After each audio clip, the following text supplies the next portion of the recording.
serait héros comme une femme. Au corps de trois, fallait voir comme. Au bout de deux, un majordome, un permanent, ultimatum. Je donnais le sein à papa. Il était pire qu'un métronome. Au bout de trois. Au bout de trois, on nous priva de l'eau. C'est là que commence l'histoire de cette femme qui cherche de l'eau pour son enfant. Une histoire finalement au départ simple, mais quoi de plus terrible finalement que de chercher de l'eau pour son enfant et de ne pas en trouver. Le texte de Jean-Yves Pic, donc Cité de vers, a au départ été écrit pour une femme seule, une chanteuse, et un orgue de Barbarie.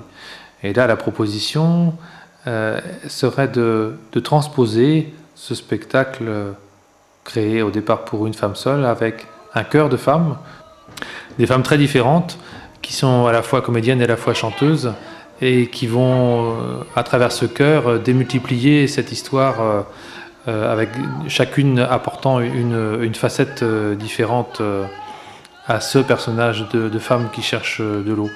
Le voyage ainsi les amène dans des endroits où on ne trouve pas d'eau, ou dans des endroits où on trouve beaucoup d'eau mais auxquels on n'a pas accès, comme dans nos sociétés contemporaines par exemple.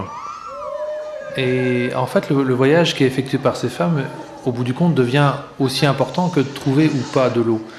Évidemment, le cœur du propos et le cœur de la dramaturgie reste centré sur cette recherche, mais le voyage devient important par l'organisation même à l'intérieur de ce groupe, comment la solidarité ou non se fait entre les femmes qui sont là, qui cheminent ensemble, qui doivent s'épauler ou non selon les cas.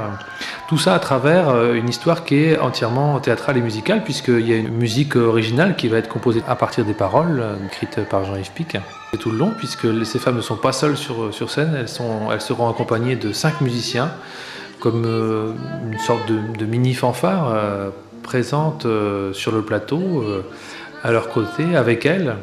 Donc 11 personnes au total pour faire vivre ce voyage-là. Mais paradoxalement, la violence de la situation, à la fois, elle concentre beaucoup d'émotions, d'énergie, les rapports humains sont passionnés, démultipliés en plus par la poésie du texte de Jean-Yves Pic, par le chant des femmes.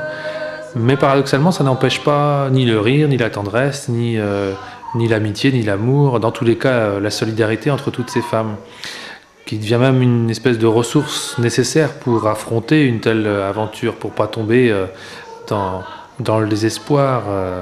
Donc l'espoir, au bout du compte, reste présent à travers ce qui se vit entre les êtres humains qui sont présents sur scène et qui leur donne la force de continuer le voyage.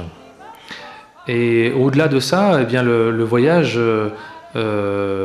cette aventure humaine là, traversée par ce groupe-là, à la fois de ce chœur de femmes et ces musiciens, on le transpose aussi dans l'organisation même du spectacle en mutualisant entre plusieurs compagnies indépendantes, en créant une structure de coordination de cette coopération entre les compagnies indépendantes qui sont là, de façon à trouver un mode d'organisation qui soit un peu sur ce principe de on va y aller ensemble, seul on ne pourrait pas le faire, mais en y allant ensemble et en mutualisant entre nous, on doit être capable de le faire.